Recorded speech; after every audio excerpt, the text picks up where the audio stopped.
चतुर्थ स्कंध अध्याय 26. राजा पुरंजनाचे शिकारीसाठी वनात जाणे आणि राणीला राग येणे. श्री नारद म्हणतात, एक दिवस हा पुरंजन सोन्याचे चिलखत घालून, विशाल धनुष्य आणि अक्षय भाते घेऊन 11व्या सेनापतीसह 5 घोड्यांच्या भरधाव धावणाऱ्या रथात बसून पंचप्रस्थ नावाच्या वनात गेला. त्या रथाला 2 दांड्या, 2 चाके, 1 धुरा, 3 ध्वजदंड, 5 दोरखंड, 1 लगाम, 1 सारथी, 1 आसन, 2 जू, 5 आयुधे आणि 7 आवरणे होती. तो 5 प्रकारच्या चालींनी चालत असे.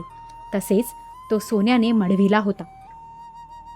आपल्या प्रियतमेला क्षणभर सुद्धा सोडणे राजाला कठीण होते. तरीसुद्धा त्या दिवशी शिकारीच्या नादाने तो तिची पर्वा न करता मोठ्या गर्वाने धनुष्य बाण घेऊन शिकार करू लागला. त्यावेळी त्याची आसुरी वृत्ती वाढल्याने त्याचे हृदय इतके कठोर आणि दयाशून्य झाले होते की त्याने आपल्या तीक्ष्ण बाणांनी पुष्कळशा जंगली प्राण्यांचा वध केला. जर राजाला पशूच्या मांसाची अत्यंत आसक्ती असेल तर त्याने शास्त्रविहित कर्मांसाठीच वनामधील शास्त्रविहित पशूचाच जरुरी पुरताच वध करावा असे सांगून शास्त्राने स्वैर प्रवृत्तीला आळा घातला आहे. राजा, जो हे जाणणारा मनुष्य अशा प्रकारे शास्त्रविहित कर्मांचे आचरण करतो, तो त्या ज्ञानामुळे कर्मांनी लिप्त होत नाही. नाहीतर स्वेच्छेने कर्म केल्याने मनुष्य अभिमानामुळे कर्मांमध्ये बांधला जातो. तसेच गुणप्रवाह रूप संसार चक्रात सापडून विवेक बुद्धी नष्ट झाल्यामुळे अधम योनीमध्ये जन्म घेतो. पुरंजनाच्या निरनिराळ्या पंखांच्या बाणांनी छिन्न विच्छिन्न होऊन अनेक जीव दुःखाने प्राण सोडू लागले. त्याचा तो संहार पाहून दयाळू माणसे दुःखी झाली. ती हे सहन करू शकली नाहीत. तेथे ससे, डुक्कर, रेडे, गौरेडे, कृष्णमृग, साळी, मेध्य तसेच इतरही पुष्कळशा पशूंचा वध करता करता राजा थकून गेला. तेव्हा तो तहानभुकेने अत्यंत व्याकुळ होऊन वनातून राजमहालात परतला. तेथे त्याने स्नान व भोजन करून थोडी विश्रांती घेऊन थकवा नाहीसा केला. नंतर गंध, चंदन, पुष्पमाळा वगैरे घालून अंगावर अलंकार चढविले. तेव्हा त्याला आपल्या प्रियतमेची आठवण आली. तो भोजनाने तृप्त होऊन आनंदित झालेला गर्विष्ठ राजा कामाने व्यथित होऊन आपल्या सुंदर पत्नीला शोधू लागला. पण ती त्याला कुठे दिसली नाही. हे प्राचीन बर्ही तेव्हा विषण्ण होऊन अंतःपुरातील स्त्रियांना त्याने विचारले, सुंदरींनो, आपल्या स्वामिनीसह तुम्ही पूर्वीप्रमाणेच कुशल आहात ना? या घरातील वैभव पहिल्यासारखे आनंददायी का वाटत नाही बरे? घरामध्ये माता किंवा पतिपरायण भार्या नसेल तर ते घर चाकाविना रथासारखेच होय. मग कोणता बुद्धिमान पुरुष तेथे लाचारपणे राहणे पसंत करील?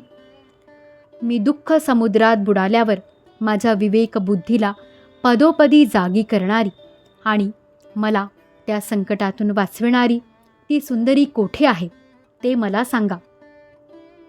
स्त्रिया म्हणाल्या, हे शत्रुंजय महाराज, आज आपल्या प्रियेने काय योजले आहे ते आम्हाला माहीत नाही.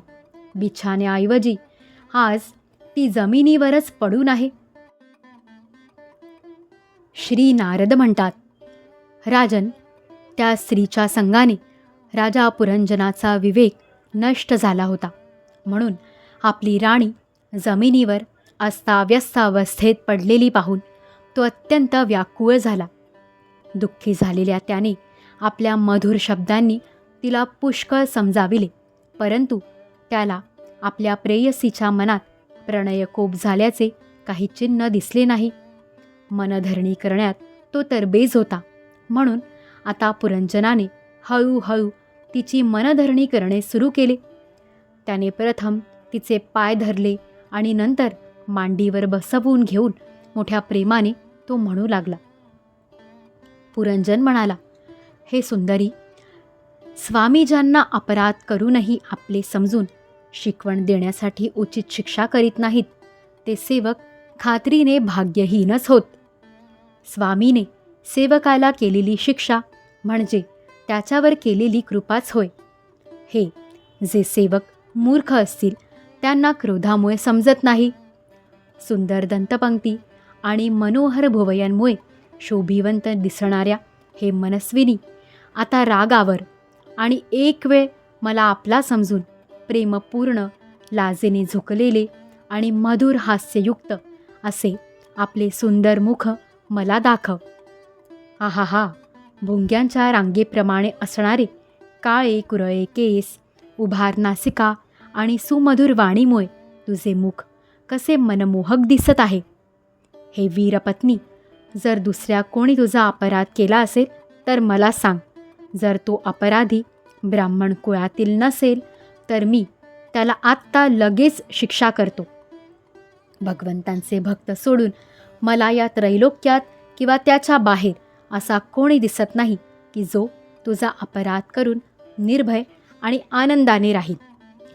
प्रिये, मी आजपर्यंत कधीही तुझे मुख कुमकुमविरहित, उदास, म्लान झालेले, क्रोधामुळे भीतीदायक झालेले, कांतीहीन आणि स्नेहशून्य असे पाहिले नाही.